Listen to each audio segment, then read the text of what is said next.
ওম নমঃ শিবায়, ওম নমঃ শিবায়, ওম নমঃ শিবায়। বন্ধুরা, কেউ চাইতে চাইতে মরে যাক, কিন্তু আপনারা বাড়ি থেকে ভুলেও এই 6টি জিনিস কাউকে দান করবেন না, নইলে নিজেরাই বন্ধুরা আপনাদের বাড়িতে দুর্ভাগ্য ডেকে আনবেন। বিশেষ করে শ্রাবণের এই মাস চলা অবধি আপনার বাড়িতে থাকা এই জিনিসগুলো আপনারা ভুল করেও কাউকে দেবেন না। তাই অবশ্যই বন্ধুরা আপনার পরিবার এবং আপনার বন্ধু বান্ধবীদের সাথে শেয়ার করতে কখনোই ভুলবেন না। কারণ বন্ধুরা, শ্রাবণ মাস যাকে এই পুরুষোত্তম মাসও বলা হয়, নিজে ভগবান বিষ্ণু এই মাসে পুরুষোত্তম মাসের বরদান দিয়েছিলেন। এছাড়াও পবিত্র শ্রাবণের এই মাস ভগবান শিবকে অর্পণ করা হয়। বন্ধুরা, এই সময়ে মাতা পার্বতী ও ভগবান শিব আমাদের এই মর্তলোকে আসেন। তাই এই সময়ে বন্ধুরা আপনারা আপনাদের বাড়ি থেকে এই জিনিসগুলো দান করে নিজেদের দুর্ভাগ্য ডেকে আনবেন না। কারণ বন্ধুরা, এই সময়ে আমাদের বাড়ি থেকে এই জিনিসগুলো দান করলে আমাদের সৌভাগ্য নষ্ট হয়ে যায় আর আমাদের জীবনে এসে পড়ে চরম ভয়ঙ্কর দুর্ভাগ্য। তাই বন্ধুরা, আপনাদেরকে সতর্ক করা এটা আমার কর্তব্য। তাই সবার আগে বন্ধুরা আমাদের প্রত্যেকের জেনে রাখা দরকার।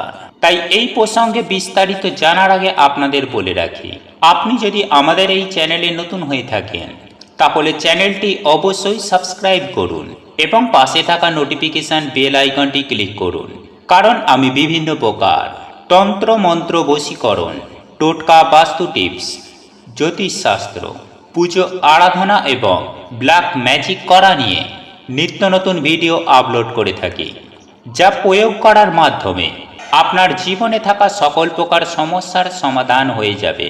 চলুন এইবার মূল আলোচনায় প্রবেশ করা যাক। তবে মূল আলোচনায় প্রবেশ করার আগে আপনারা যদি দেবাদিদেব মহাদেবের আশীর্বাদ ও কৃপা লাভ করতে চান তাহলে ওম নমঃ শিবায়, হর হর মহাদেব লিখে কমেন্ট অবশ্যই করবেন। বন্ধুরা, এবছর পবিত্র শ্রাবণ মাস চলাকালীন আপনারা যা যা দান করবেন না তা হচ্ছে মাছ। বন্ধুরা, আমাদের বাড়িতে যখন কোনো ভালো মন্দ রান্না হয়, যেমন মাছ, মাংস বা যে কোনো ধরনের খাবার, আমরা আমাদের প্রতিবেশীকে দিই। কিন্তু এই সময়ে বন্ধুরা আপনারা বাড়ি থেকে এই সমস্ত খাবার কাউকে ভুলেও দান করবেন না। এরপর দ্বিতীয়ত যে জিনিসটি দান করা থেকে আপনাদেরকে নিষেধ করব তা হলো সিঁদুর। হ্যাঁ বন্ধুরা, এই পবিত্র শ্রাবণ মাস চলাকালীন আপনারা আপনাদের বাড়ি থেকে সিঁদুর কাউকে দান করবেন না, বিশেষ করে যারা বিবাহিত মহিলা রয়েছেন। তাই বন্ধুরা, কেউ চাইলেও সিঁদুর কাউকে দান করবেন না। এরপর তৃতীয় যে জিনিসটি দান করা থেকে আপনাদেরকে নিষেধ করব তা হলো ব্যবহার করা তেল। হ্যাঁ বন্ধুরা, জ্যোতিষশাস্ত্র মতে কাউকে ব্যবহার করা তেল দান করলে শনিদেব সেই ব্যক্তির ওপর প্রচন্ড রুষ্ট হয়ে যান। আর এই শ্রাবণ মাস শনিদেবের জন্ম মাস, তাই এই শ্রাবণ মাস চলাকালীন বন্ধুরা আপনারা এই ভুল আপনারা একদম করবেন না। এরপর চতুর্থ যে জিনিসটি দান করার কথা নিষেধ করব তা হলো ঝাড়ু বা ঝাঁটা। হ্যাঁ বন্ধুরা, এই পবিত্র শ্রাবণ মাস চলাকালীন ভুলেও আপনার বাড়িতে থাকা ঝাড়ু বা ঝাঁটা এই সময়ে কাউকে দেবেন না, নতুবা ঝাড়ু বা ঝাঁটার সাথে আপনাদের সৌভাগ্য বাড়ি ত্যাগ করবে। এরপর পঞ্চম যে জিনিসটি দান করা থেকে নিষেধ করব তা হলো বন্ধুরা এই সময়ে আমাদের বাড়ি থেকে কোনো ধারালো জিনিস কাউকেই দান করতে নেই। এছাড়াও কোনো ধরনের প্লাস্টিকের তৈরি জিনিসও এই সময়ে কাউকে দান করতে নেই। এতে পরিবার থেকে সুখ শান্তি সমৃদ্ধি সমস্ত কিছুই নষ্ট হয়ে যায়। বন্ধুরা, এরপর ষষ্ঠ যে জিনিসটির কথা বলবো তা হলো বাসি বা পচা খাবার।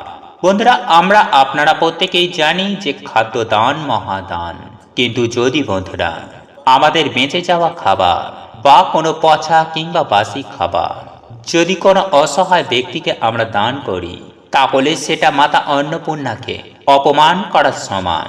তাই এই ভুল বন্ধুরা আপনারা এই পবিত্র শ্রাবণ মাসে একদম করবেন না, আপনারা একেবারে ভিখারি হয়ে যাবেন। বন্ধুরা, এই চাল বা চাউল হলো দেবী লক্ষ্মীর অত্যন্ত প্রিয় একটি জিনিস। আর এই শ্রাবণ মাসে সন্ধ্যার পরে লোককথায় এবং পুরাণ কথা অনুসারে দেবী লক্ষ্মী আমাদের বাড়িতে থাকেন এবং তাই সন্ধ্যার সময়ে আপনি যদি আপনার গৃহ থেকে অন্য কোনো গৃহের ব্যক্তিকে এই চাল বা চাউল দান করে ফেলেন, তাহলে দেবী লক্ষ্মীও আপনার গৃহ পরিত্যাগ করে তার গৃহে চলে যান।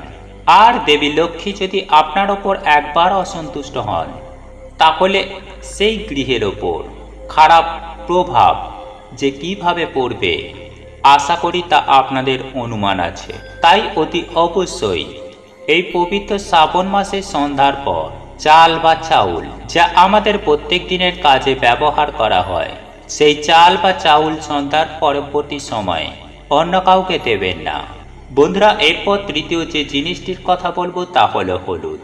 হ্যাঁ বন্ধুরা, এখন হয়তো আপনাদের মনে প্রশ্ন আসতে পারে যে হলুদ কেন, আর এই হলুদের মধ্যে এমন কি রয়েছে যেটি এই পবিত্র শ্রাবণ মাসে সন্ধ্যার পর দান করলে আপনার জীবনে নেমে আসবে চরম ভয়ঙ্কর দারিদ্রতা। বন্ধুরা, এই হলুদের মধ্যে স্বয়ং বিষ্ণুদেব বৃহস্পতি গ্রহের প্রতীক হিসাবে এই হলুদকে নির্বাচন করেন এবং এই হলুদের মধ্যে রয়েছে অনেক পজিটিভ শক্তি। আর এই হলুদের মধ্যেই রয়েছে অনেক প্রকার বাস্তু সমস্যা নির্মূল করার উপায়। এবং এই হলুদ যদি আপনি আপনার বাড়ি থেকে বার করে দেন, তাহলে কিন্তু আপনার বাড়ির মধ্যে অতি অবশ্যই অশান্তি তো নেমে আসবেই, সেই সঙ্গে সমস্যার পর সমস্যা আপনার গৃহে চতুর্দিক থেকে লেগেই থাকবে। বন্ধুরা, এরপর চতুর্থ যে জিনিসটির কথা বলবো সেটি হলো অর্থ। হ্যাঁ বন্ধুরা, সাহায্য করা অত্যন্ত ভালো কথা, তবে সাহায্য বা দান করা এমন হওয়া উচিত নয় আমাদের ক্ষতি করে ফেলে। তাই কোনোভাবেই এই পবিত্র শ্রাবণ মাসে সন্ধ্যার পরবর্তী সময়ে কাউকে টাকা ধার হিসাবে দেবেন না, বা পাওনা টাকা আপনি সন্ধ্যার পরবর্তী সময়ে কাউকেও দেবেন না।